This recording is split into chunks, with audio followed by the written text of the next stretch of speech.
کہ اللہ پاک کے بعد سب سے زیادہ مقام اور مرتبہ اللہ کے محبوب کا ہے، اور اللہ کے محبوب کی تعظیم، آپ سے محبت کرنا، آپ سے عقیدت رکھنا، یہ کیوں ضروری ہے؟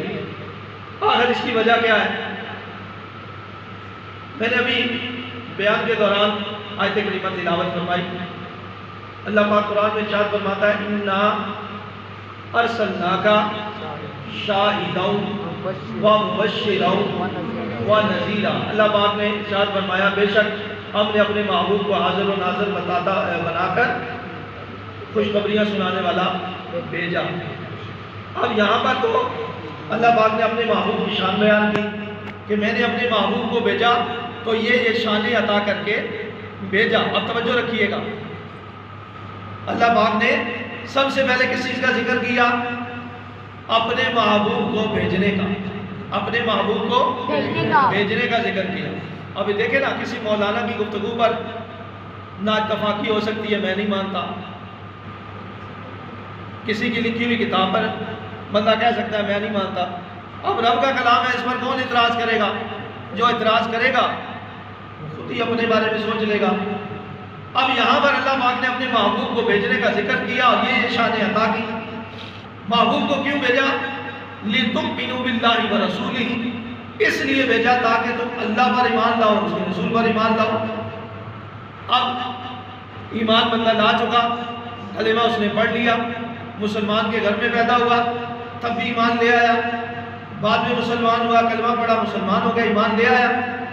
رب کے رسول کو اللہ نے بھیجنے کا ذکر کیا، پھر ایمان لانے کا ذکر کیا، ایمان بندہ لے آیا، مسلمان ہو گیا، مومن ہو گیا۔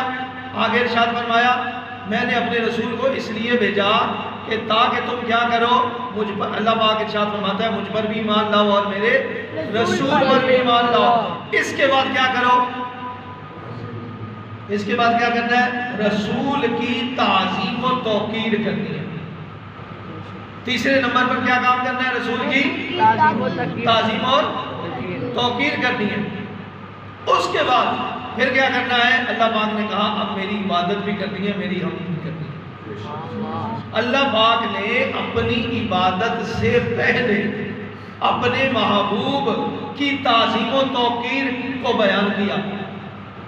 امام اہل سنت مولانا شاہ امام احمد رضا خان رحمۃ اللہ علیہ ارشاد فرماتے ہیں، آپ کہتے ہیں مسلمانوں ان آیات کی ترتیب جمیل دیکھو۔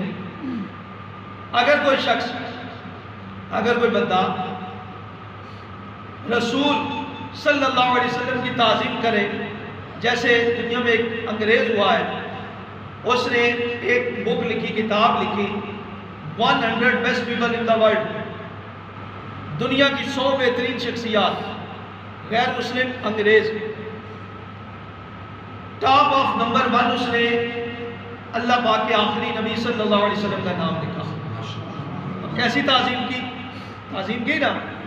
اب مجھے آپ یہ بات بتائیں، یہ تعظیم کرنا اس کو فائدہ دے گا؟ بولے،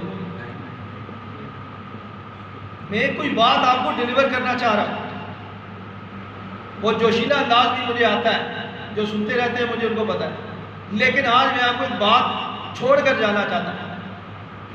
اب اس نے رسول کریم کی کیا کی؟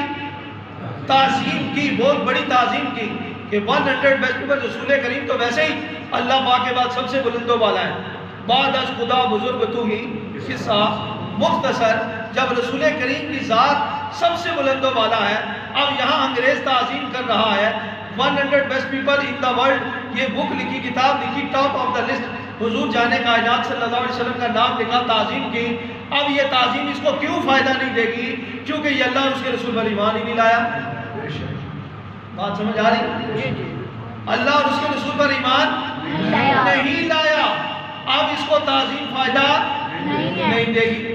اب ایک شخص ہے 5 وقت کی نماز پڑھتا ہے، جماعت نہیں چھوڑتا، سنت قبلیہ بھی پڑھتا ہے، بلکہ وضو کے بعد کے 2 بعد صلاۃ الوضو بھی پڑھتا ہے، مسجد میں آ کر تحیۃ الوضو پڑھتا ہے، پھر صلاۃ المسجد بھی پڑھتا ہے، اور اکثر وقت اس کا مسجد میں گزرتا ہے۔ یہ سمجھانے کے لیے ایک میں تمہید بات ہے، صدقہ بھی دیتا ہے، زکوٰۃ بھی دیتا ہے، بیواؤں کی خدمت بھی کرتا ہے، شادیاں بھی کراتا ہے، ویلفیئر کے کام بھی کرتا ہے، سارے نیک کام جتنے تصور کیے جا سکے نا وہ کرتا ہے تہجد بھی نہیں چھوڑتا ہے، چراغ بھی پڑھتا ہے، چاش بھی پڑھتا ہے، وابین بھی پڑھتا ہے، تسبیح بھی ہر وقت پڑھتا ہے، یہ اچھے کام ہے، اس کو برا تو نہیں کہا جائے گا۔ ہر مسلمان کی یہی خواہش ہے وہ اچھے کام کرے، یہ والے نیک کام کرے۔ اب کسی بندے نے رب کی عبادت یوں اس انداز میں کی، عبادت کی، پہلے ایمان بھی لایا، عبادت بھی کی، رسول کی تعظیم نہیں کی، وَتُعَزِّرُهُ وَتُوَقِّرُهُ۔ اب مجھے یہ بتائیں، میں آپ سے پوچھتا ہوں، اس کو یہ عبادت فائدہ دے گی؟ عبادت فائدہ دے گی؟ کیوں نہیں دے گی؟ ابھی کی تعظیم نے کی۔ اب بات کو سمجھ آئی کہ رب کے یہاں اگر سب سے کوئی افضل عمل ہے، فرائض اپنی جگہ پر، واجبات اپنی جگہ پر، سارے حقوق العباد، حقوق اللہ سب اپنی جگہ پر ہے، لیکن رب کو محبوب کیا ہے؟ رب کو محبوب ہے کہ تم من یطع الرسول فقد اطاع اللہ، کہ جس نے میرے رسول کی اطاعت کر لی بس وہ ویسا ہی ہے جس نے اس نے میرے رب ہونے کی اطاعت کی۔ تو ایمان لانے کے بعد عبادت کے ساتھ اگر وہ رسول کریم کی